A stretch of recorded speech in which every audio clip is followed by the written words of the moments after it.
Want to know how to make your voice deeper in Audacity? Well, in this video, I'm going to show you an easy step-by-step guide on how to do so in just a few steps. So let's get right into it. So first up, launch Audacity and import any audio that you like. Now, you need to change your pitch to make your voice deeper. So it's very easy.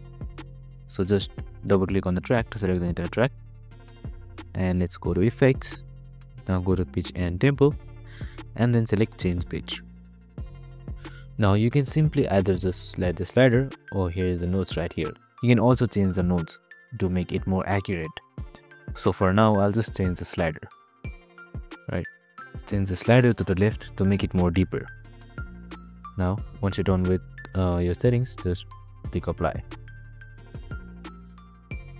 You can already see the change in the waveform, so just press space to play it.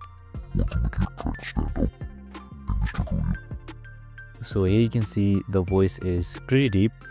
So that's it. It's as easy as that. I hope this video helped. If it did, make sure to like, subscribe and tune in with us for more related videos. See you in the next one.